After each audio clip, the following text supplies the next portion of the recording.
Hey everybody, welcome back. My name is Steven, and this is a channel that's all about soccer referee education. I've got over 400 videos on this channel, and they're playlists on soccer fouls, on laws of the game, on game management, on dissent, on bad choices that I've made, on good choices that I've made in refereeing, a bunch of stuff. So please take advantage of those resources, and I hope that they can help you grow as a referee. In this video, I want to talk about communication with coaches, and these 2 points that I'm going to share are not my own. These 2 points come from college coaches, from men's coaches and women's coaches in D1, D2, D3, okay? So this is not my own information. I heard it on a webinar, and I'm like, I need to share this with you guys. So this is where it is coming from. So I'm going to share 2 pieces of advice. The first piece of advice is this is what a college coach said. He's like, before the game, you're going to go and you're going to introduce yourself to both of the coaches. You're going to present yourself to the coaches. And this meeting is going to set the tone with each of the coaches. Hi, I'm Steven. I'll be the center official for today's match. Is there anything I need to know about your team? How was the drive over? How's the team doing? You know, making some sort of small talk with the coach, right? Do we have the game balls here? Okay, we got the rosters. We're all set. When's a good time for me to check in your players? Blah, blah, blah, all right? But you're making some small talk. You're introducing yourself to one of the coaches. Then what you need to do is you need to go over to the other coach, even if that's the visitor who you don't know who you're afraid of, and you got to do the same thing. Hi, I'm Steven. Thanks for making the trip. I'll be the center official today. These are my 2 assistants. Can we get rosters? Anything I need to know about the team? How was the drive? Whatever. But if you spend 1 minute with Coach A, you darn well better spend 1 minute with Coach B, especially as you move from rec league soccer into competitive leagues, to regional leagues, to state leagues, to college games, to up. You want to show equality. You don't want to be over there like hugging and, you know, giving high fives and stuff and put your arm around one coach and talking about your childhood memories, and then go to other coaches go, okay, hey, hi, bye. Right? Whoa! That is not good, okay? You know, perception is reality, is what someone said to me once. So make sure that the time you spend here is equal to the time that you spend with the other coach, okay? So that's the first big point. The second big point I think is even greater. So a female coach said this in the webinar.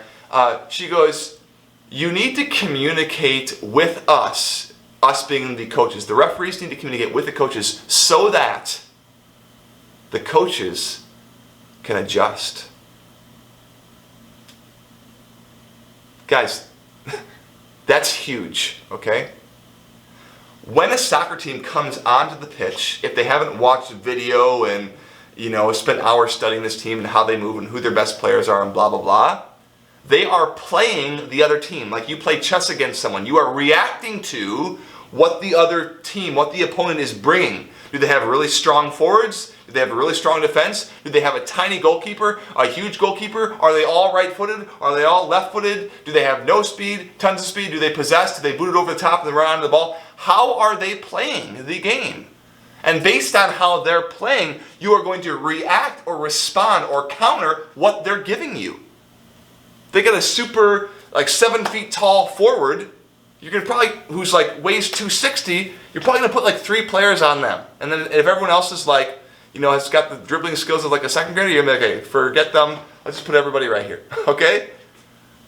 So the team's gonna adjust to who they're playing. And also, the other person they're gonna adjust to is you. You are the law. You are calling the game. It's your decision that's final, that matters. So they need to know, is Charlotte going to call the game really tight? Is she going to allow a little tug on the jersey? Is she going to allow a little bit of, you know, shoulder contact or hip contact? Or is she going to be really, really loose, right? What does she care about? What's her opinion on handballs? Like, did she not see that handball? Or did she not see that trip?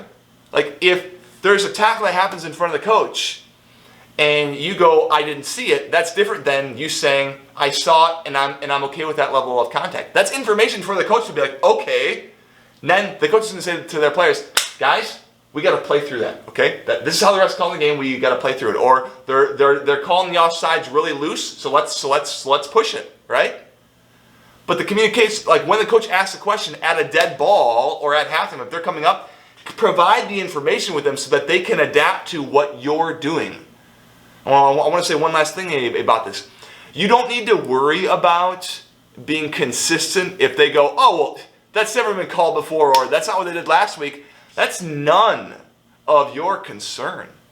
You know, like I said in another video, you know, my grandma likes pancakes. Who cares? Your responsibility is to be consistent in this game, in the game that you're officiating, and then to communicate with the coaches so that they can make adjustments to what you're doing. If they're a good team, they will adjust to you, right? To adjust to how you're calling. But you need to provide the information for them so that the coach can let the players know.